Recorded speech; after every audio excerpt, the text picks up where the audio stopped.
また会えましたね。USJ によって暗黒面に落とされた男、つむぎむです。今日は3月10日火曜日。突然ですが、皆さんに問題です。今、何時だと思いますか？はい、外れです。正解はですね、14時でございます。完全に寝坊しました。寝坊というレベルなんですかね。まあ、寝る子は育つと言いますし、アーシもまだまだ成長期なんでしょう。来年には180になってるかもしれないけどビビるんじゃねえぞ。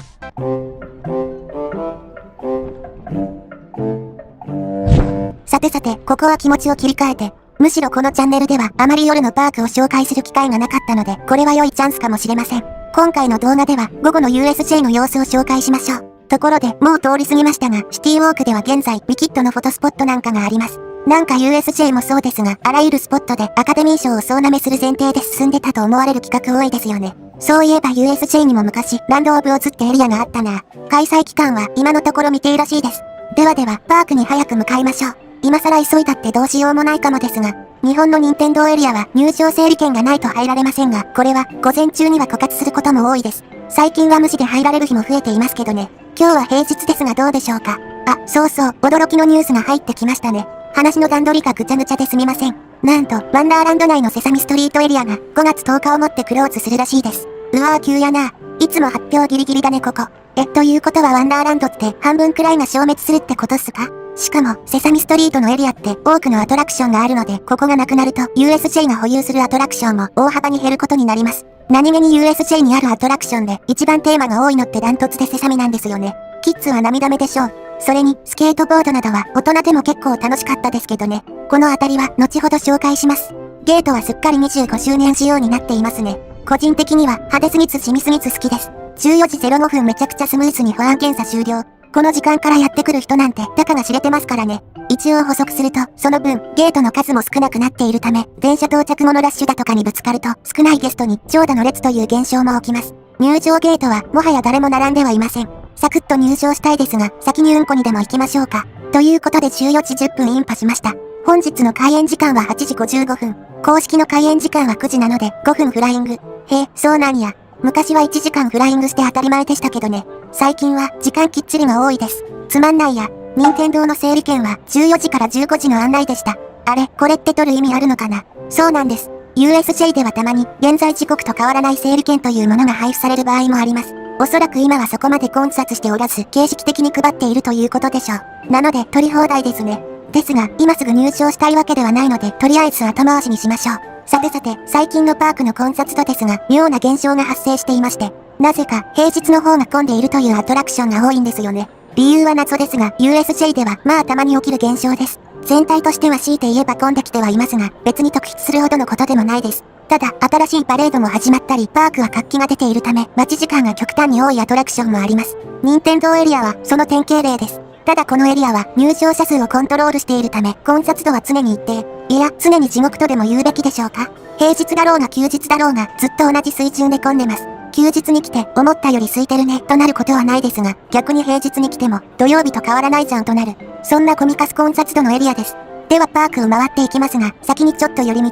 現在25周年記念でユニバーサルカーツ&スターズコレクション落下というイベントが催されています。映画の名車が4台展示されてますが、車の持ち主の栗も開催されます。そして、バックトゥーザフューチャーの毒にも会えるんですね。非常に喜ばしいです。ただ、この栗、なんと開催時間が非公開なんですよね。聞いても教えてくれません。ケチンボ。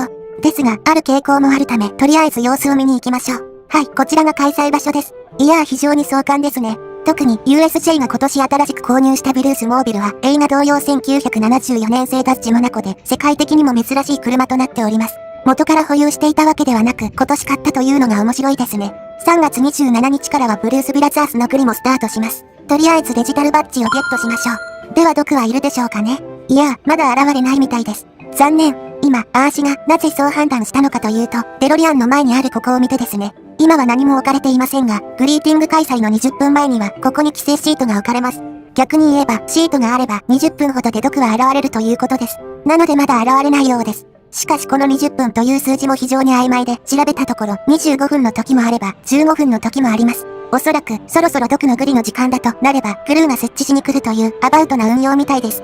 毒自身も一応11時15分だとか、12時50分だとか、5の倍数の霧の良い時間で現れる決まりはありますが、1分くらい遅れてくることもあります。毒はいつも時間ギリギリっすね。いや、それはマーティの方か。とりあえず、ここは後回し。ちなみに、以前のスケジュールはこちら。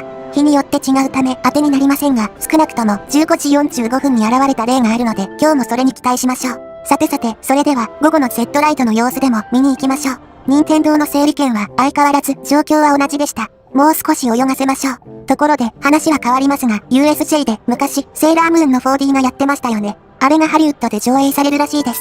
以前も、呪術廻戦がハリウッドで上映してましたね。なんでしょう。水を差すようなこと言いますけど、個人的にはケチくさい印象があります。せっかく作ったのだから、よそでも利用してやろうという魂胆なんでしょうけど、これなんと、無加工でそのまま上映してるらしいんですよね。つまり日本語のままです。なんで？いやいや、英語に吹き替えてやれよ。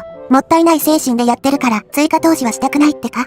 さて、ステージ22では、ディスカバー U メンバーズだとかいう料金を払えば、パークに名前が刻まれるというサービスが開始していました。はい、ローン。どこに書いてるかって？タイルに名前が小さく彫られています。なんでしょう。いや、本音言うと小さいなと思いました。25,000円払ってこれですからね。この壁はもともと有名人の名前縦型が大きく展示されていたスポットなだけに、それと同類のサービスだと思った人も多いでしょう。しかし、実際にはコンドームの袋ほどのサイズ感です。ついでによく見ると余白だらけですっかすかなんですよね。多分、これ、想定の半分くらいしか購入されてません。そういうこともあってか、販売期間を大幅に延長し、5月6日まで買えるようになりました。ありゃりゃ。ちなみに私は買ってません。いや、得をしたという話ではないです。これを見た上で、これから買おうか非常に悩ましいという話です。私もすっかり毒されてるね。というのも、本当にこれだけのために25,000円払うのは本音バカバカしいと思っていますが、問題は後出しで特典を追加された場合の話です。それを考えると買った方がいいのかなと心が揺らぎます。あるかもわからないのにね。皆さんはつむにむって名前ここに刻んでほしいですか？コメントで教えてくれよな。では、Z ライトの様子を見ましょう。15時30分時点での待ち時間は75分でした。まあ混んでますが、おそらく実際に並ぶと45分くらいで出てこれそうではあります。USJ は待ち時間を盛りますからね。逆にディズニーはきっちりすぎて余裕がないんですけども。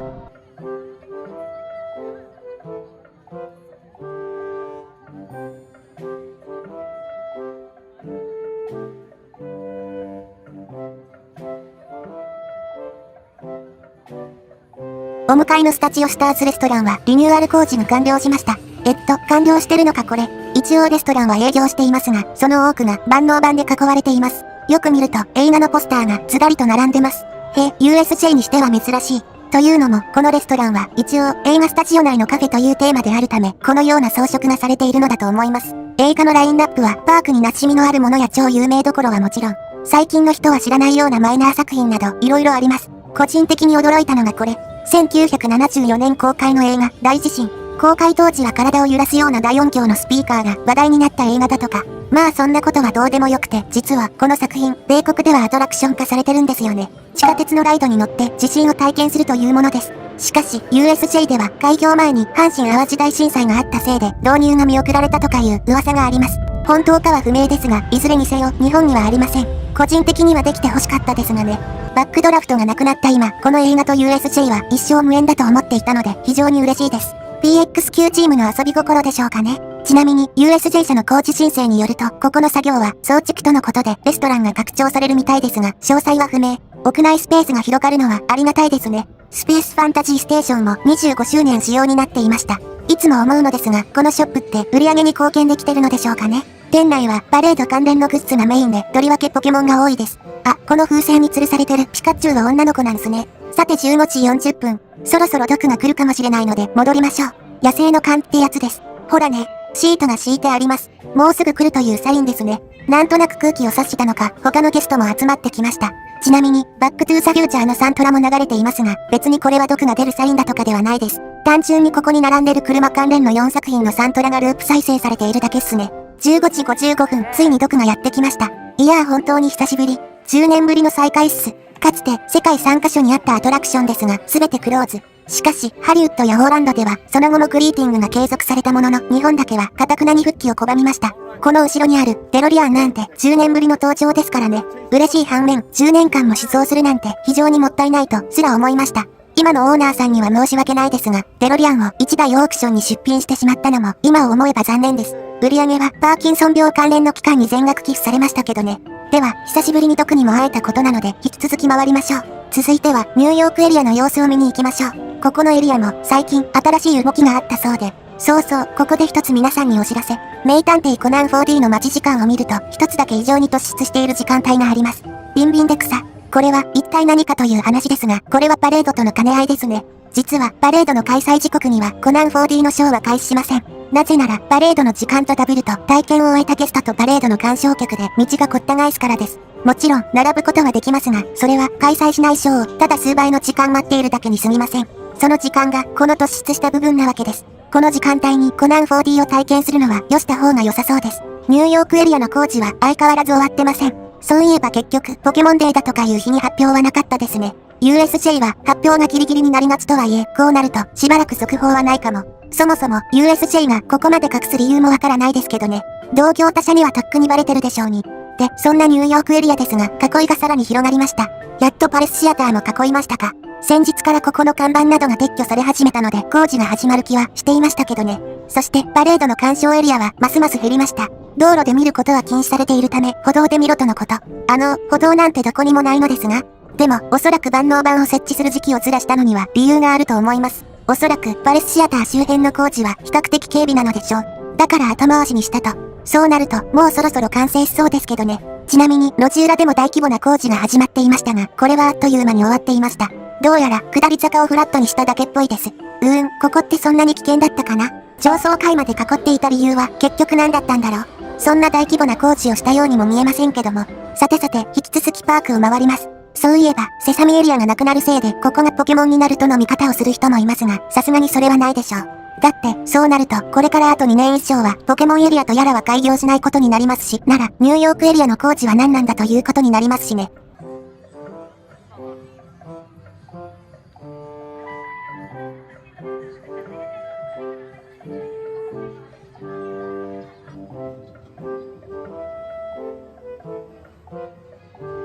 ミニオンパークの工事は相変わらず進展がないです。というか実はこの工事、昨年の11月あたりから始まっているので、もうかれこれ4ヶ月も作業をしていることになります。長いなぁ。ただ、これにはおそらく理由があります。この一帯の建物はいずれもレンガ造りなんですね。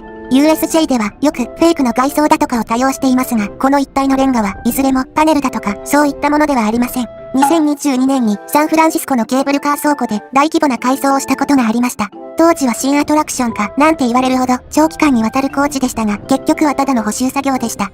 そのケーブルカー倉庫の工事の際は単純な補修作業ではありませんでした。この建物が1870年代に建てられたという設定を鑑みて、その時代のレンガと同じタイプをちゃんと選び、サンプルなどと比較しながら修復したのだとか。まあ、とどのつまり、レンガの建物の補修は面倒くさいということですね。そういうこともあり、ミニオンパークやニューヨークエリアの工事もかなり難航しているということでしょう。ミニオンブラストの建設時、台風高の影響で幕を取り外した日がありましたが、その際に見えた内部はレンガ舗装をすべて外した丸裸状態でした。おそらくあの一帯の建物はそういった作業をしているのでしょうね。知らんけど。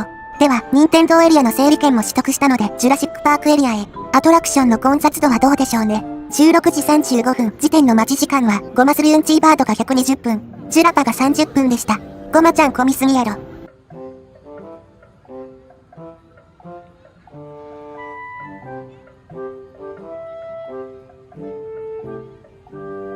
さて、ジュラシックパークエリアでは8月31日までの間、昨年好評だったジュラシックワールドジャーニーが催されます。なんか遠くの方で音が聞こえますね。ちょうどグリが開催しているみたいなので覗いてみましょう。平野さん、今日もぶっちゃいくでちゅねー。トリケラトプスとステゴサウルスが歩いてきました。いやー壮観っすね。これ暑い時期だと片方もしくは両方出てこない場合もあるので、今のうちにしっかり網膜に焼き付けておきましょう。この後にはラプトルが研究所から逃げ出すというショーも始まりました。いつも何か逃げてるなこのパーク。しかも今回は3匹も逃げてます。いや、逃げすぎやろ。しかし、パークレンジャーのお姉さんはもうすぐ味方が来ると言います。なんや、スパス12持った半パンカウボーイかと思いきや、限りなくブルーに似てるラプトルです。ブルーではないです。限りなくブルーに似ているラプトルです。お姉さんを助けに来てくれたようです。いや、てかこいつも逃げてるんやんけ。これで4匹目やぞ。多分、研究所とやらは今頃研究員の死体だらけでしょう。いつも思うのですが、USJ はどうやらラプトルのことをどうしても人間の仲間として描きたいようで、ブルーの影響を色濃く受けてますね。いや、別にブルーは人類の味方だとかではないのですが、ただそうすることで原作との乖離も生まれます。個人的にはヴィラン枠としてディロフォサウルスを使えばいいのにと思うんすけどね。あいつならいかにも敵って感じですし、相対的にラプトルを味方側かのように演出もできる気がするのですが、まあこれでも昔に比べて随分マシになった方で、少し前まではラプトルは人懐っこい可愛い恐竜程度の扱いでしたからね。今はまだバランスがある程度は取れています。USJ 情報局 LCA Studios. USJ kanji, I don't know. LCA Studios. ということで17時、時間になりましたので、任天堂エリアにやってきました。ってあれなんか嫌に道が空いてますね。と思ったら、整理券対応ではなくフリー入場可能でした。なら整理券配布しなくてよかったじゃん。ママ A は、とりあえず、煩わしいやりとりがなくてラッキーです。入り口のモニュメントはよく見ると装飾が加わっていました。今年で任天堂エリアは5周年。それを記念してのものです。反対側にはもっと大きな囲いがありました。こちらにも何か設置するようですが、まだよくわかりません。意識高い系の新婚が用意させるケーキか何かでしょうか。確か、ハリウッドのパークでは新作映画のモニュメントだとかが設置されたそうですけどね。ではエリアに入りましょう。そういえばコロナ禍の影響で開業が1年ずれ込んだんですよね。本来は2020年開業を目指していました。大々的に開業するのは不謹慎という風潮が当時はあり、テクニカルリハーサルと称して事実上ほぼ毎日こっそり開けていたのを今でも覚えてます。エリア内は相変わらずめっちゃ混んでますね。というか、任天堂エリアはいつも混んでいます。いつもキャパいっぱいまで入っているので、曜日ごとに混雑度だとかに変化はありません。平日だろうが休日だろうがずっと同じ水準の混雑度です。ですが、今は夕方ということもあり、心なし、外を出歩いている人は少ない印象っすね。昼間とかだと、もっとゴミカスファッキン満員電車というレベルで混んでますが、今は比較的歩きやすいです。理由は謎です。アトラクションも空いていると考えて良いのでしょうか。早速覗いてみましょう。17時時点の待ち時間は、マリオカートが130分、ヨッシーアドベンチャーは70分でした。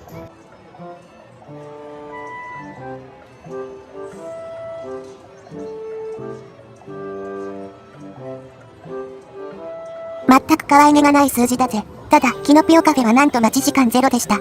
そうなんですね。こんなの久しぶりに見ました。おそらく入場制限が関係してそうですね。日本の任天堂エリアは整理券対応になっており、原則一度退出すると二度と入られません。そのため、多くの人が午前中や昼にエリアに入り、夕方までには出ていきます。今は珍しくフリー入場可能ですが、それを知らない人も当然多いです。そうなると、午後からキノピオカフェで食事しようという人は減ってくるのでしょうね。ちなみに、キノピオカフェはオーダーから料理が来るまでまあまあ時間がかかるので、おそらく実際に食べられるのは30分後とかでしょうけどね。それでも、ここまで店内の様子を落ち着いて見られるのは珍しいです。いつもならゲストが多すぎて撮影も難しいんですけどね。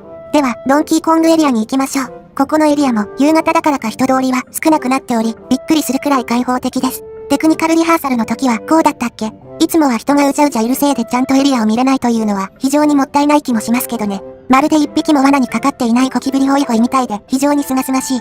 でもエリアの混雑度とアトラクションのそれは別なことが多いです。アトラクションはどれくらい混んでいるでしょうか。17時15分待ち時間は150分でした。まあ、大して空いてはないですが、クレイジードロッコ基準だとややマシ程度です。とりあえずシングルで並んでみましょう。ここで時間が経てばもっとすくのではと思うでしょうが、それは案外リスクです。USJ の営業時間との兼ね合いもあり、アトラクションは余裕を持ってクローズします。ですので、閉園直前なら5分待ちみたいな現象は起きません。シングルの最後尾はここでした。シングルライダーとエクスプレスパスの待機場所は恐ろしく退屈で、閉所恐怖症でなくても気がめいる空間ですね。せめてアニマトロニクスでも拝めれば幸いなのですが、なんやこのゴミみたいな設計。そして先に見える天井からツタみたいなのが生えている空間。あそこまでたどり着けば、あとは列もスイスイ進みますが、案外これが簡単じゃないです。クレイジードロッコってビークルが4人乗りのせいか、そもそも空席というものが意外と発生しづらく、シングルライダーの列の進みはかなり悪いです。加えて、エクスプレスパスの方が優先順位も高いので、どんどん後回しにされます。17時50分、やっと列が進み始めました。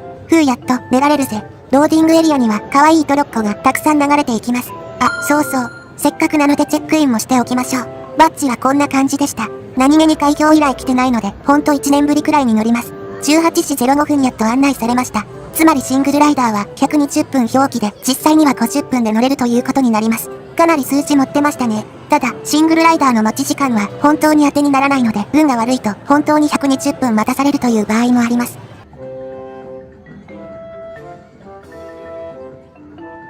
はい、乗ってきました。いや、やはりクレイジードロッコは世界観がいいですね。USJ にあるコースターの中で唯一没入感を追求したものになっていますので、テーマパークにあるコースターとして非常に上質っす。まあ、私は個人的にハリドリの方が好きですけどね。あと、クレイジードロッコは立地が最悪すぎます。外に出てみると、辺りはすっかり暗くなっていました。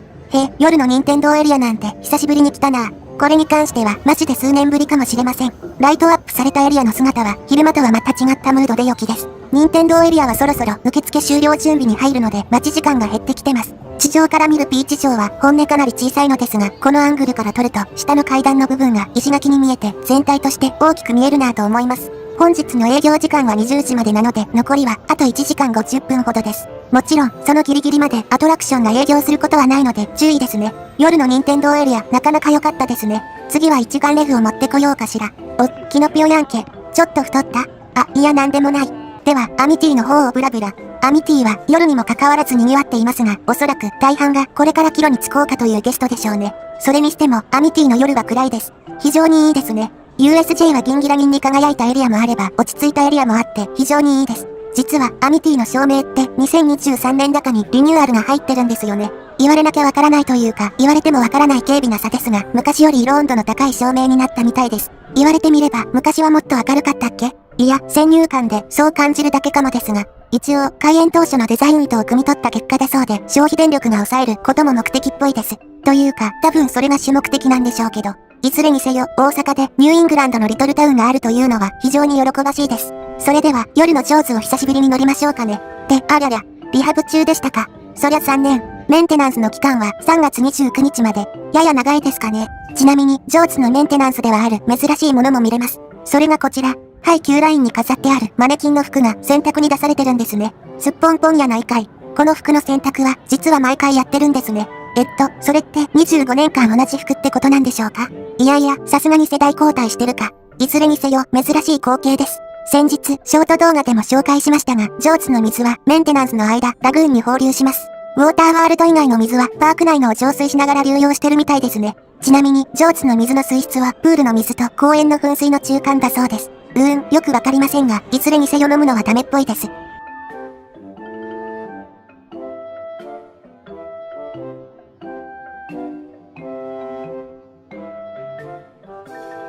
では、ハリーポッターエリアは割愛して、これからワンダーランドに行きましょう。もうすぐなくなるというセサミエリアの様子を見に行きます。夜のワンダーランドはこれでいいですね。今は人がいるから気も紛れますが、なんとなくリミナルスペースっぽい印象もありますね。ポピープレイタイムっぽいかも。やってきましたが5月からこの先は全て壁になるわけですからね。一番奥のエリアがキティということになります。キティちゃん好きな人には申し訳ないのですが、本音、キティも再開発した方がいいような気がするんですが、ここは区域内なんですよね。子供たちから全てを奪いかねないので、残そうという判断かもですが、USJ で人気なのはやっぱりセサミでしょうに。ママ A は、ここのエリアを簡単に説明すると、ここはもともとウエスタンエリアがありました。カウボーイや動物のショーがやってましたね。しかし、USJ は徐々にファミリー層が足りないと気づき、比較的簡易な改装の後、2006年にランドオブオズが開業。その後、ハリーポッターエリアの資金繰りのためにもっとターゲットを見直すべきと、2012年にはワンダーランドができました。セサミストリートのエリアはその際にできましたね。USJ の中では唯一スクラップ&ビルドでエリアが世代交代しているスポットで、しかも3回も変更されました。雑に評価するなら、時代の流れとともに試行錯誤が繰り返された実験場みたいなスポットです。それでも、セサミストリートは非常に人気で、特に未就学児などに親しまれたスポットでもありますが、おそらく転機の一つにあるのがコロナ禍。この不況により、ビッグドライブが事実上の閉鎖に追いやられます。当チャンネルの予想としては、この再開に必要な資金は1000万以上。USJ が本気を出せば再開できる額にも見えますが、歴史的な大不況で、とにかく余裕のない状況なわけで、結局スルズル後回しにした結果、何も使われない広大な土地が誕生しました。なので再開発に選ばれたと。ただ、これは時系列的に見た雑な推理です。テーマパークの再開発はもっと数年かけて熟考するものなので、もしかしたら2020年より前から、あるいはコロナ不況が起きた直後から、ぼんやりと構想はしてたかもしれません。いずれにせよ、この未就学児の憩いの場は消え去ります。それにしても、毎回発表がギリギリっすね。ファミリー層の中には、ここに我が子を連れて行く前提で年間パスを買ったという人もいるでしょうに。おそらく USJ としては、そのリカバリーは既存のキティやスヌーピーの施設、あるいはミニオンに押し付けようという算段なのでしょうけども、大きなお友達かっこいいミシンにも大人気だったモッピーのショーもこれでなくなりますね。これくらいならハリウッドエリアでもできそうな気がしますが、ただ、ファミリー層以外にも意外な打撃があります。ここは USJ において貴重な観戦屋内スポットでもあります。今後、しばらくは寒さ暑さをしのぐ施設が一つ減ることになりますね。カウントダウンパーティーだとか過ごすの大変だろうね。では、そろそろ USJ を後にしましょう。最後にまとめですが、今の USJ は徐々に待ち時間は増加傾向にあり、全体的には非常に賑わっています。ただ夕方だとかは肌感2割ほどゲストも少なくなっているため、任天堂エリアなどですら比較的過ごしやすくなっています。しかし注意点としては営業時間ですね。USJ では各アトラクションでスイープ作業というものを営業時間内に済ませる必要があります。ゲストの追い出し作業のことですね。閉園時間になると全てのアトラクションはいずれもあと20分ほどで全てのゲストを追い出せるという状況にしなくてはいけません。ですので例えば2時間待ちのアトラクションの場合、当然閉園時間の2時間前には閉めます。あまり遅くに来てもいたずらに乗れるアトラクションが減るだけなのでそこは注意しましょう。